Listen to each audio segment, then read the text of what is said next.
The photograph ran on the front page of the Daily Mirror on August 20, 1992.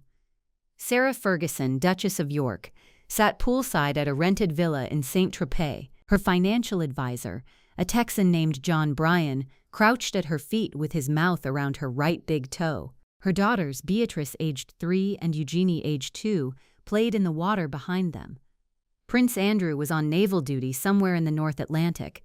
The Queen was at Balmoral, and approximately 120 photographs existed, taken by a French paparazzo who had spent 2 days hidden on a hillside above the pool, working a telephoto lens with the patience of a man who understood exactly what he had. This is where every documentary about Sarah Ferguson eventually arrives.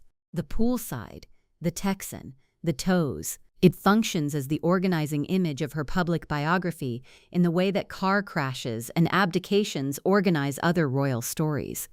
The tabloids used it as proof of everything they had been saying for years. The palace used it as confirmation of everything it had been whispering since 1986. And for the 30 years that followed, any attempt to examine who this woman actually was got buried under that photograph before it could gain any traction. What the photograph doesn't show is that the formal separation from Andrew had been announced 6 months before it ran, in February 1992.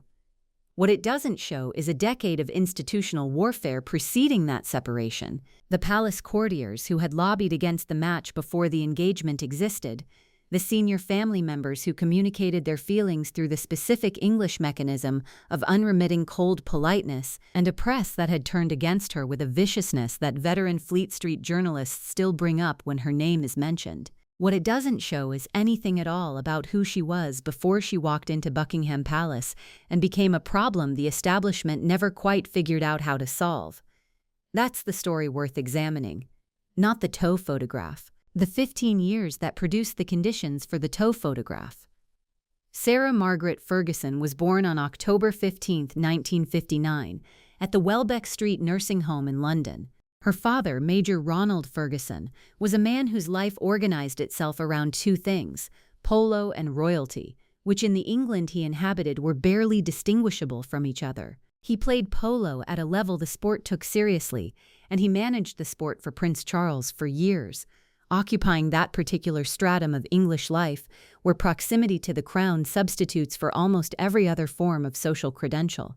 He ran in circles where both activities reinforced each other in a self-sustaining loop of privilege, horseflesh, and inherited assumption. Her mother, Susan Mary Wright, came from a family that knew which fork went where and which county families were worth cultivating, which in the late 1950s constituted a reasonably complete education for a woman of her background. If you're enjoying this deep dive into the story, hit the subscribe button and let us know in the comments from where in the world you are watching from today. The marriage produced 2 daughters.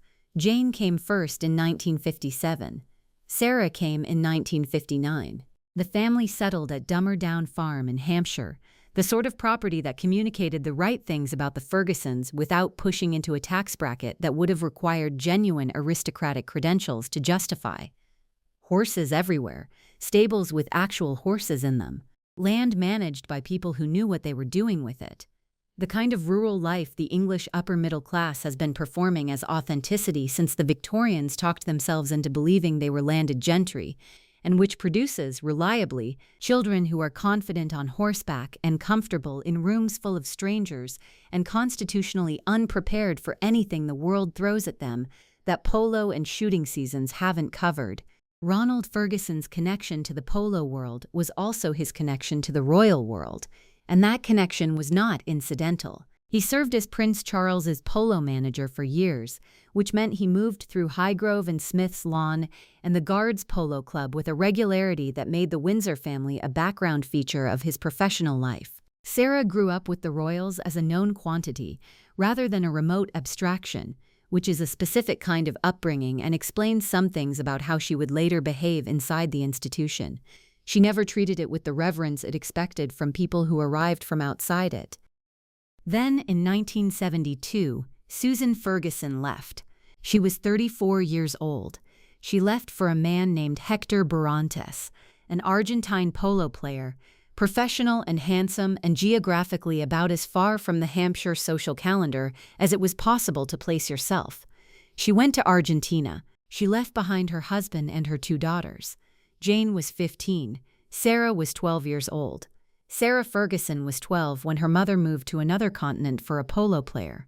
I want to stay with that fact for a moment because every writer who has spent serious time on her story eventually identifies this departure as the structural event in understanding everything that came afterward.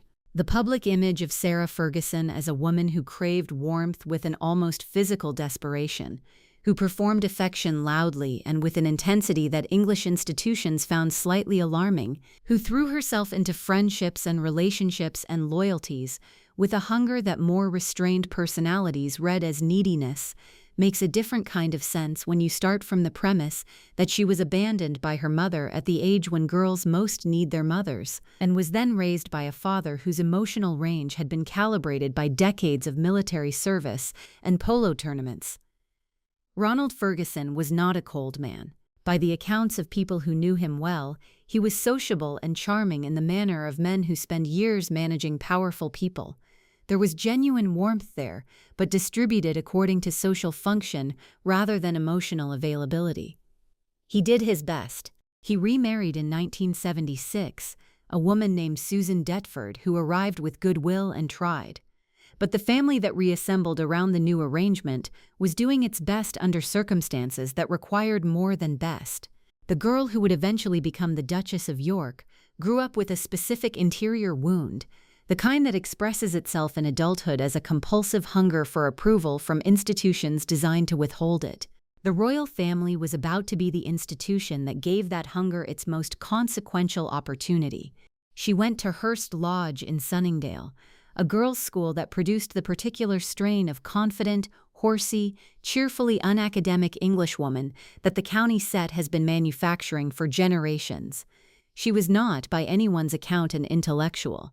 This gets stated flatly in every biography that covers her early life, and she confirms it herself in her 1996 memoir, My Story, which is one of the more honest documents to emerge from any royal-adjacent figure of her generation, precisely because it makes no particular attempt to appear more than it is. She could ride at a level that people who ride seriously respected. She could ski. She could fill a room with the particular energy that some people generate naturally, and most people spend decades trying to manufacture. Everybody who encountered her at parties in the early 1980s described some version of the same thing. She made the gathering feel like it had started only when she arrived, which is a social gift that cannot be acquired and which the palace would spend years trying to diagnose as a problem. After school, she did what educated young women of her class did in the early 1980s. She moved to London, took a series of jobs, rented a flat, and worked her way through the social circuit her father's connections made accessible. She worked at BCK, a fine art publishing house, doing work that required competence without demanding ambition. She moved to a public relations firm. She moved through the London world of the early 1980s, which was a specific and now vanished environment of wine bars and dinner parties and skiing holidays, and the kind of social acceleration that happens in cities to young women with the right postcodes and the right friends and the wrong salaries. She had relationships. She had a serious one with a man named Kim Smith Bingham, which ended. Then she had one with Paddy McNally that turned out to matter structurally. McNally was an oil industry executive who had made serious money in Formula One marketing, a widower with 2 young sons, 17 years her senior. The gap in age was not itself the point. The point was that she committed. She spent 3 years building something she believed was mutual, becoming involved with his children, orienting her social and emotional life toward the possibility of a family with him. At the end of 3 years, McNally decided not to offer her the role she had been working toward. People who knew her in this period describe a woman who absorbed that rejection with her characteristic determination to appear fine, and who was not fine. She was 25, going on 26. She had no serious savings, was living at a level her social expectations required but her income didn't support, and was looking at 30 without a life that had resolved itself into a recognizable shape. She had her father's connections and her own considerable social gifts, and an interior history that had primed her, in ways she probably couldn't have articulated, to mistake the first institution that offered her belonging for the one that would keep her. At Royal Ascot in June 1985, Diana placed her next to Andrew at lunch. The two had known each other marginally as children, crossing paths at polo matches and country weekends without anything sticking. Andrew was 25 and had just returned from the Falklands War, where he had flown Sea King helicopters as a decoy for Exocet missiles and done it well enough that the Navy respected him and the press had temporarily granted him a heroism he had genuinely earned. He was also the spare, the second son, cheerful and broadly unremarkable in the way second sons who watch the world organize itself around an older brother tend to be, with something restless underneath the cheerfulness that nobody examined closely, because he was always 1 degree too far from the throne to require that kind of scrutiny.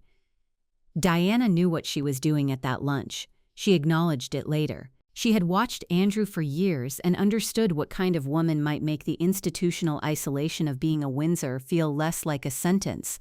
Someone loud, warm, uncomplicated in her affections, constitutionally resistant to being diminished by cold rooms and colder people. She put them next to each other at lunch and let the afternoon do the rest. What Diana possibly didn't calculate, and what several people who were watching the whole thing unfold have said in retrospect they wish someone had considered, was what the palace would do to Sarah once she was inside it. Diana had been inside it for 4 years by then. She knew with a precision she was already beginning to document privately what the institution did to women it contained, and she put them next to each other anyway. The engagement was announced in March 1986. The tabloids ran it as a love story, which in the most basic sense it was. Andrew was genuinely taken with her. He called her Fergie in front of cameras with the slightly abashed affection of a man who has produced a nickname he knows is undignified, and finds he can't stop using. She called him by his name, with the directness of someone who had learned to perform warmth as a social function, so consistently that the performance had become its own kind of authenticity, which is not a criticism. It may in fact be the most honest mode of emotional expression available to people who learned early that love was something that left. The palace's private response was more complicated. Andrew Morton, who was covering the royal family through this period, and whose reporting on Diana a few years later would reshape public understanding of the institution, documented in various accounts the degree to which courtiers had made their reservations known through the usual channels. The concerns were specific. She wasn't contained enough, she laughed at the wrong volume, she had history with a divorced man, she had money problems of the kind that suggested a pattern rather than misfortune. These concerns circulated and were communicated to the right people through the right intermediaries.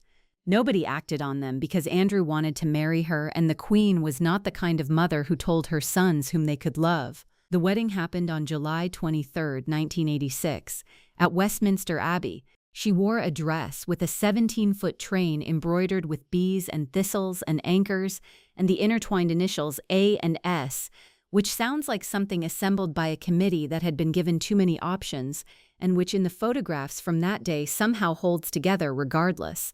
100,000 people lined the route.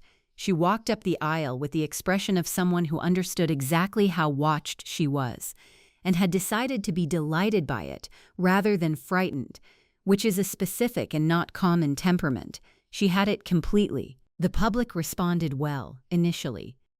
That initial warmth matters because the retrospective version of Sarah Ferguson tends to begin with her already as a problem, when the actual sequence has her starting as a solution. After the years of Diana's escalating fragility, the palace and the press treated Sarah's arrival as something close to relief. She was robust. She shook hands like she meant it. She flew helicopters for charity events and looked like she was having a good time doing it. She made jokes at her own expense with the ease of someone who hadn't yet been taught to be ashamed of herself. She ate at state dinners without visible anxiety. She was the anti-Diana in precisely the ways the establishment briefly believed it wanted an anti-Diana. right up until the moment it discovered what an anti-Diana actually cost in practice. Tabloid coverage in 1986 and into 1987 treated her as genuine fresh air entering a suffocating room. She was called fun. She was called real. She was photographed on skis, and the papers that would spend the following 5 years systematically destroying her ran those photographs with captions that read like relief.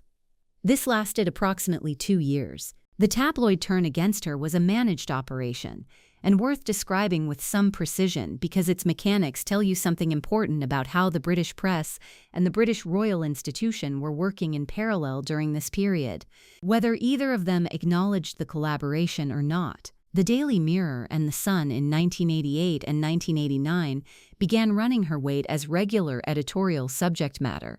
They called her the Duchess of Pork. They coined Fergie the Frump. They ran photographs with captions constructed to frame her body as a failure of public duty, as though her dress size were a constitutional matter requiring comment. They placed her next to Diana with explicit unfairness.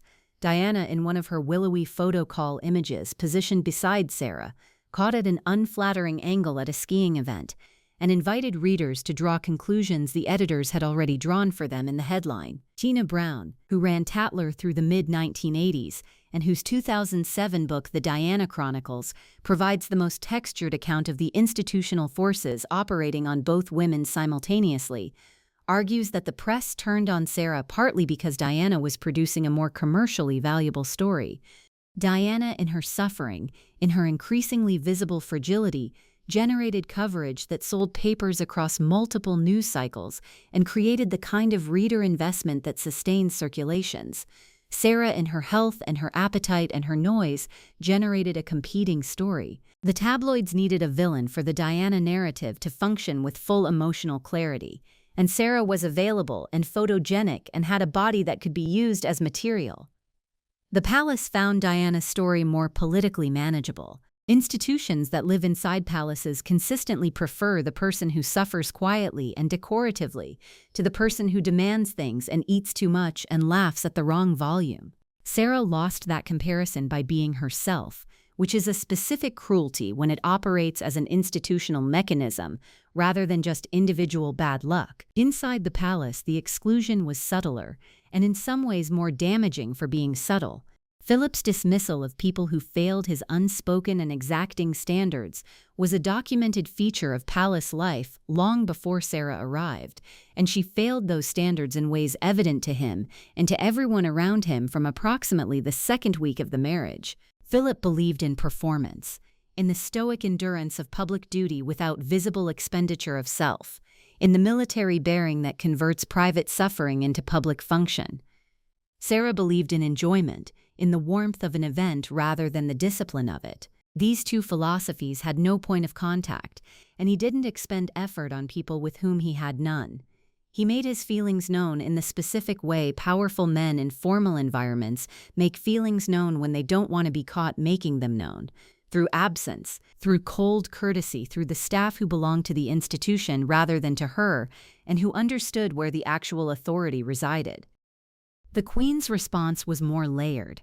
Robert Lacey, in his 2020 book Battle of Brothers, which reconstructs the internal dynamics of the royal household through this period with substantial palace access, suggests that Elizabeth II held genuine affection for Sarah's energy while finding her management of public duties consistently exasperating in the specific way the constitutionally organized find the chronically disorganized exasperating. Not with hostility exactly, but with a weariness that eventually becomes its own form of verdict. Sarah was late to things. She left events early. She went on holidays that the tabloids framed as self-indulgence regardless of what they actually were, which was usually an exhausted young woman trying to breathe somewhere the institution couldn't follow. The holidays became a focal point. She went skiing at Cloisters and Verbier. She went to Los Angeles. She went to Morocco. She went with friends, with her daughters, occasionally with Andrew and frequently without him, because Andrew was at sea or on duty and the tabloids treated her presence at any pleasurable location without her husband as character evidence rather than as the straightforward consequence of marrying a serving naval officer whose deployments were not metaphorical. If you find this story engaging, please take a moment to subscribe and enable notifications. It helps us continue producing in-depth content like this. The charitable work she was conducting through these same years received approximately 0% of the coverage the holidays received. She became patron of more than 20 charities through the late 1980s. She worked with the Motor Neurone Disease Association. She worked with The Passage, a homelessness organization in Victoria. She visited hospices and hospitals and schools in a capacity that went beyond the performative royal patronage of showing up once a year to cut a ribbon. People who worked with her on these organizations in the period have said consistently, in interviews nobody covered because they weren't about photographs, that she showed up, that she remembered names, that she called between visits to check on specific cases. The tabloid that ran Duchess of Pork on page 1 did not run Duchess Visits Hospice for fourth time this month. It ran her wait as a monthly installment, and the charitable output accumulated in the public record without anyone particularly noticing. The marriage was in difficulty within 3 years. Andrew's naval career kept him away for months at a stretch. He was not, by the accounts of people who knew both of them, an attentive husband in the emotional register. He was loyal, decent, and well-meaning in the way that men raised inside an institution that equates emotional expression with weakness tend to be loyal, decent, and well-meaning, with real feeling underneath and a very limited toolkit for conveying it. He had grown up inside an environment that didn't treat emotional availability as a masculine quality worth cultivating, and he offered what he had, which was more than adequate for a marriage that asked less and catastrophically inadequate for the one he was actually in. Sarah has described the isolation of those years herself, in My Story, and in various interviews conducted long after any incentive toward exaggeration had passed. She was in a palace that hadn't wanted her, married to a man who was frequently absent, photographed and criticized on a daily basis, and conducting the public and charitable work the role demanded without the institutional infrastructure that might have made it survivable. The staff who moved through the Yorks household belonged to the institution, as they had always belonged before her arrival, and their loyalty ran accordingly. She could not call a friend without the palace communications infrastructure knowing about it. She could not simply walk somewhere without a security arrangement requiring advance planning. She was performing a job whose rules were unwritten, whose success conditions were never specified, and whose failure conditions were becoming visible to everyone around her while she was still trying to figure out what the job actually was. She has spoken in interviews conducted well after any incentive to perform suffering had passed about what the tabloid coverage of her weight did to her internally during these years. She has described periods of binge eating driven by the coverage rather than despite it, the specific psychological trap of having your body discussed publicly as a moral failure at the same moment you are turning to food as the one form of comfort the institution can't take away. She has described it clearly enough that nobody who listens carefully can mistake it for performance. The woman who became the national punchline about eating was, during the years the joke was running, actually struggling with her relationship to food in ways that were not funny, and that the tabloids making the joke were in part responsible for producing. That circularity has never received the attention it deserves. What she did have was daughters. Beatrice arrived in August 1988. Eugenie arrived in March 1990. Sarah has said in many different contexts that the girls were the organizing principle of the years when everything else was falling apart, and the women those girls became suggests that whatever else was going wrong, that particular function was not. She started spending time outside the palace circle. In 1990, she met Steve Wyatt through mutual friends. Wyatt was an American, wealthy, socially confident, attentive in ways that made the contrast with her marriage uncomfortably apparent. The friendship deepened during a period when Andrew was deployed, and the newspapers were running her weight as a weekly editorial feature. When photographs of the two of them together taken during a holiday in Morocco emerged in early 1992, the formal separation from Andrew became something the palace could no longer defer. John Bryan materialized in this context as her financial advisor, brought in through the Wyatt connection. He was present, attentive, and operating in a professional capacity that provided cover for a closeness that had gone beyond professional. He was in Saint-Tropez in August 1992, at a villa she had rented with her daughters, when the photographer on the hillside got what he had been waiting for. The Daily Mirror ran the photographs across multiple editions on August 20, 1992. The timing was deliberate in the way tabloid timing is always deliberate. Sarah was staying at Balmoral. Her daughters were with the Queen. The photographs ran while the entire royal family was assembled in Scotland and could not avoid them. The palace response was immediate and comprehensive. The Queen did not speak to Sarah directly about it, which was its own form of verdict, delivered in the specific English idiom of conspicuous silence. Philip's response was reportedly explosive and was communicated through intermediaries, which is how the palace processes genuinely unmanageable problems.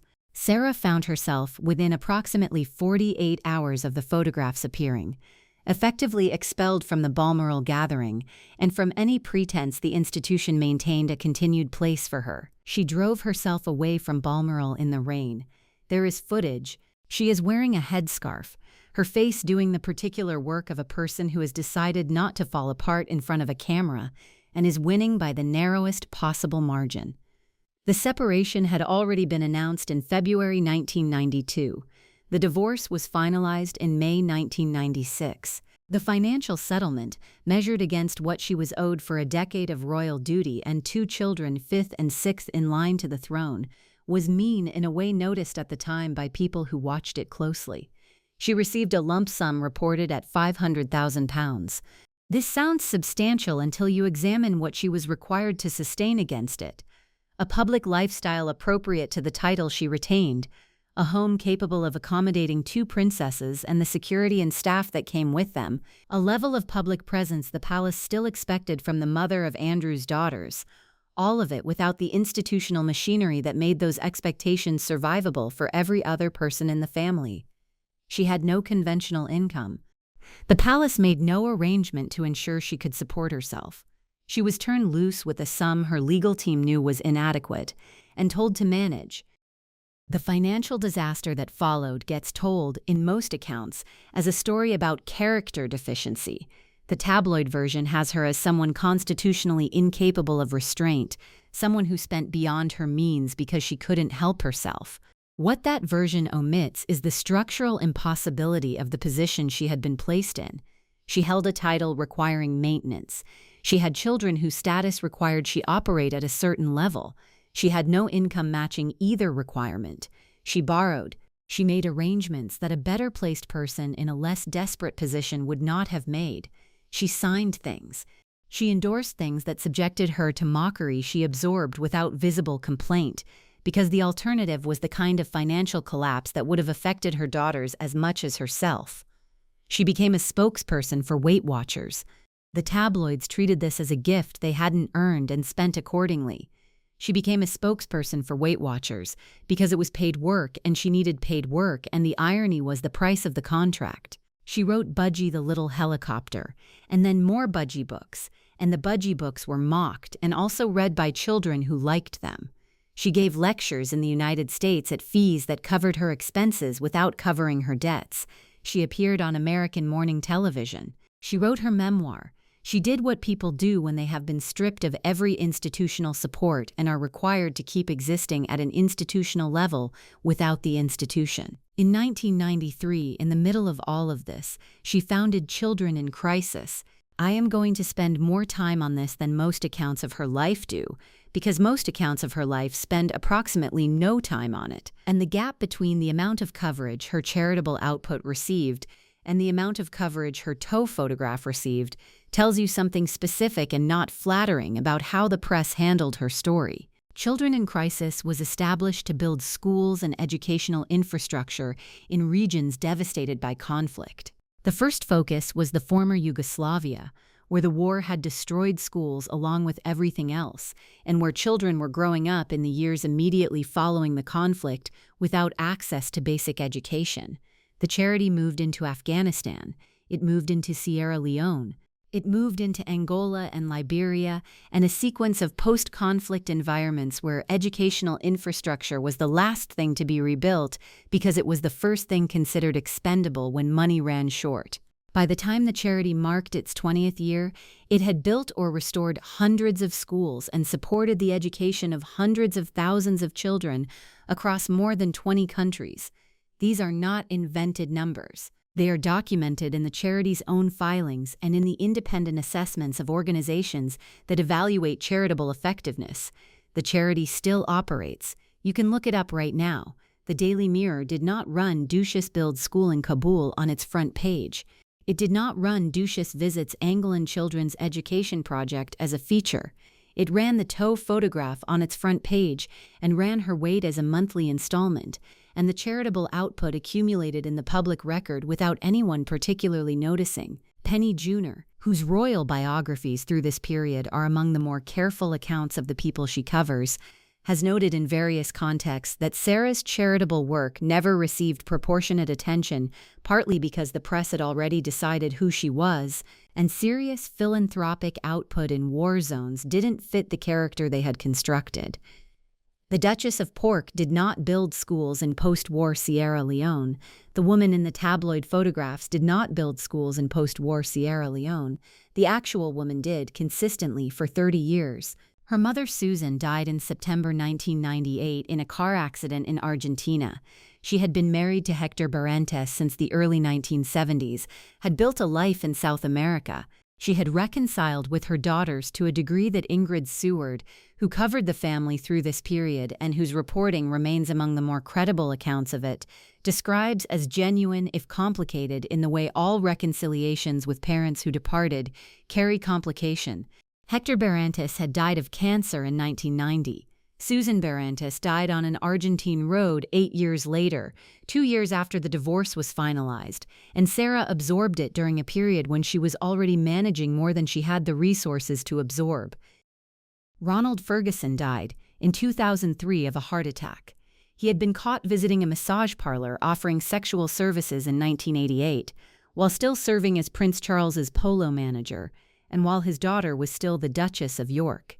The exposure ended his polo management role and added another layer to the tabloid construction of the family as constitutionally unsuited for royal proximity. He had, in the years before his death, reconciled with Sarah in the way that fathers and daughters reconcile when enough time has passed and enough damage has been absorbed.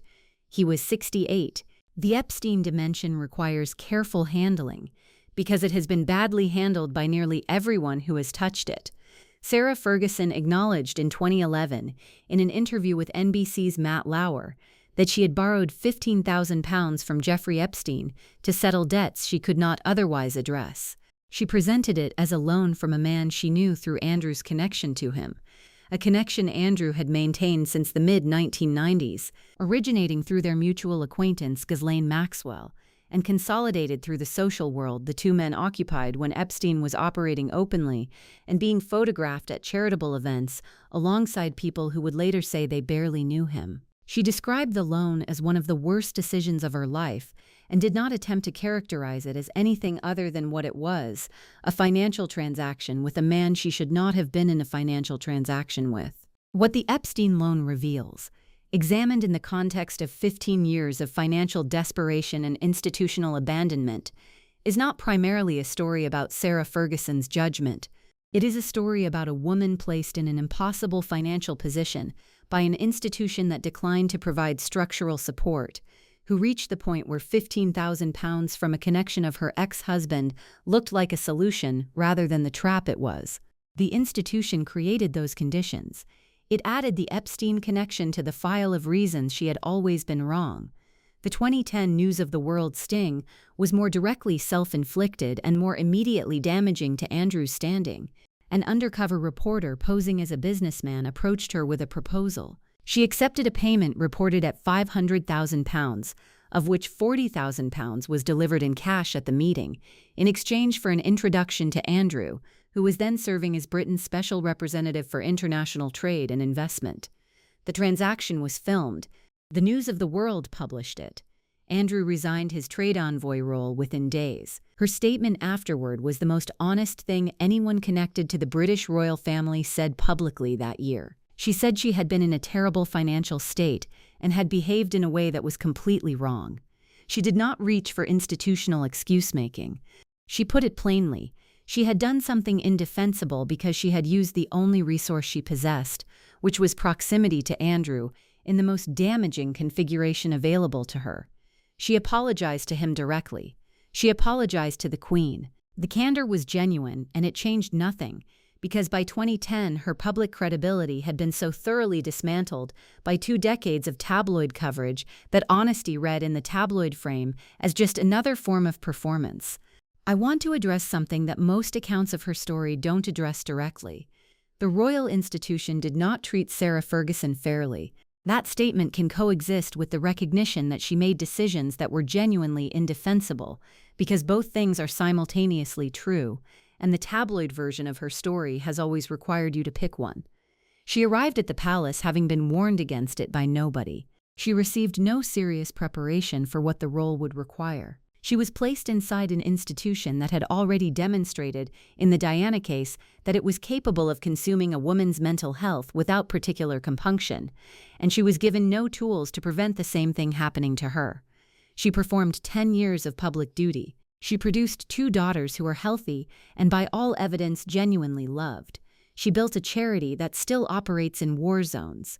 And she was divorced on financial terms that made her ongoing public existence functionally impossible, then observed closely to see what form the impossibility would take. The form it took was predictable. It has always been predictable. The institution was not surprised. It simply noted each predictable outcome alongside the appropriate photograph and moved on to the next dynasty management problem. The relationship with Andrew never ended. This is the strangest fact in the whole sequence. They divorced in 1996. They continued living in proximity that increased over time rather than decreasing, eventually arriving at a shared existence at Royal Lodge in Windsor Great Park, the property Andrew had been granted use of in 2003. By the 2010s, it was understood by anyone paying attention that the Duchess of York and the Duke of York were operating as though the divorce certificate had been an administrative rather than a practical arrangement. They traveled together. They appeared at family occasions together and occupied the same photographs without visible strain. They shared the infrastructure of a life in ways that required a great deal of unacknowledged coordination between 2 people who had supposedly separated 30 years earlier. Andrew told Newsweek in 2008 that they were the best of friends, and he said it with the tone of a man for whom the phrase carries considerably more weight than it usually conveys. She has said consistently across decades of interviews that she loves him. Present tense, always present tense. Then came November 2019. The BBC Newsnight interview Andrew gave that month was the single most destructive piece of self-presentation by a member of the British royal family in living memory, and the competition for that position is not trivial. He sat across from Emily Maitlis for 49 minutes and explained that he could not have been in the location alleged on the evening alleged because he had been at a Pizza Express in Woking, that his service in the Falklands had produced a medical condition affecting his ability to sweat, and that his friendship with Jeffrey Epstein had been beneficial in terms of the people it allowed him to meet. He expressed no sympathy for Epstein's victims as a class of human beings. He said he did not regret the friendship because of the opportunities it had provided. He said he was too honorable to see something wrong and not report it. Regarding a man who had been convicted of soliciting a minor in 2008 and with whom Andrew had stayed publicly and documented after that conviction. The withdrawal from public duties followed within days. The military titles and royal patronages went in January 2022. The out-of-court civil settlement with Virginia Giuffre, who had alleged Andrew had abused her when she was 17 and had been trafficked by Epstein, cost somewhere between £12 and £15 million by various reports, drawn from royal family funds, which meant in practical terms that other members of the family contributed financially to resolving a situation Andrew had created. Andrew admitted no liability. He did not return to public life. He retained his title, which was its own kind of statement about how the institution distributes its protection. The question of what Sarah knew about Andrew's conduct and when she knew it is one the historical record cannot answer with precision and which she has not addressed in any form that provides clarity.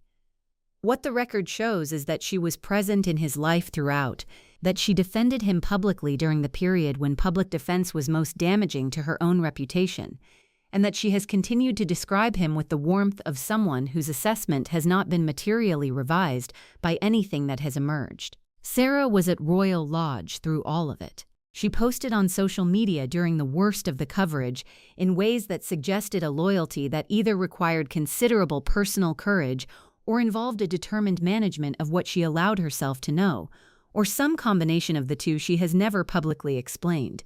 She appeared in public as the woman who loved the Duke of York during the period when loving the Duke of York publicly required an explanation she did not offer.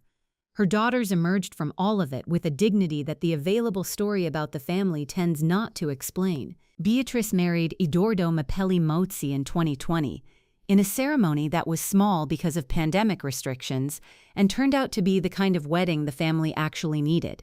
Private, warm, away from the cameras that had made the earlier generation's marriages into theater none of them could sustain. Eugenie married Jack Brooksbank in 2018 at Windsor.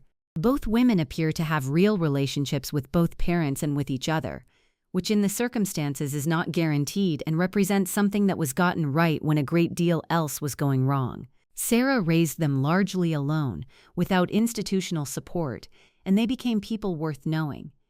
That is the part of her story the tabloids found least commercially useful. The wedding photograph that has become meaningful for this later part of the story is not the one from Westminster Abbey in 1986. It is a smaller image from July 2020, taken at Windsor on the day of Beatrice's wedding. Sarah and Andrew are standing together in the garden, socially distanced from the other guests because of the protocols of that particular summer, and they are looking at each other with an expression that nobody who works for a tabloid has found commercially useful. It is not the glossy love story the original coverage tried to make them. It is the expression of two people who went through something together that neither planned and neither was equipped for, who made a child and then another child, who were turned into a public property and ground down in different ways by different machinery, and who are still, 35 years later, standing in the same garden. Both present, both there. Whatever they built, it lasted, not in the form either of them specified in 1986, in something stranger and more difficult and, by the available evidence, more durable than anything the fairy tale version of the story ever promised or the tabloid version ever gave them credit for. The British press spent 20 years treating her as the embarrassing one. Diana died in Paris in August 1997, and was canonized immediately and comprehensively by the same newspapers that had photographed her through car windows and printed her private phone calls for 15 years. The mourning was genuine at the popular level. At the press level, it was also very convenient, because the sanctification of Diana required a contrast, and Sarah was still alive and available to provide it. She remains the punchline, the Duchess of Pork, the woman in the tow photograph, the woman who sold access, the woman everyone was warned about. 28 years after those photographs ran, she is still being described with reference to them in articles ostensibly about something else. What she is also, which receives considerably less attention, is the woman who built a charity that still operates in post-war educational environments across more than 20 countries. The woman who raised two daughters who are functional and loved and capable of ordinary life in circumstances that made that outcome genuinely unlikely. The woman who conducted 10 years of public duty without the institutional support that makes such duty survivable, and who then managed her impossible financial position with a series of decisions that were predictable rather than mysterious given the position she had been placed in. The institution that warned everyone about her never turned that analytical attention on itself. Institutions rarely do. It renamed itself Windsor in 1917 and kept going. It managed the Diana crisis and kept going. It stripped Andrew's titles and kept going. It will keep going through whatever comes next. Sarah Ferguson is still keeping going too. She published a historical novel in 2023. She maintains the charitable work. She is, at 64, a woman who has survived an extraordinary sequence of public disasters and is still standing, which is either the least interesting thing about her or the most interesting thing, depending on whether you have been paying attention to what the disasters actually cost and what surviving them actually required. The palace warned everyone about her and was in several important respects correct. She was not well suited to the performative restraint the institution required. She made decisions that were genuinely indefensible. She was too loud, too warm, too hungry for things the palace was never going to provide, and she could never quite stop wanting it to provide them.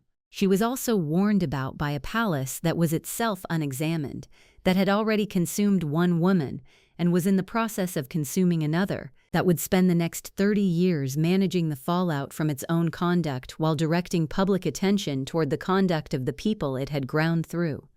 The warnings ran one way. They always run one way. That fact is the part of the story worth remembering when the toe photograph comes up, which it will, as it always does. Anyway, drop a name in the comments if you have someone you want me to look at next. I'm still working through the list.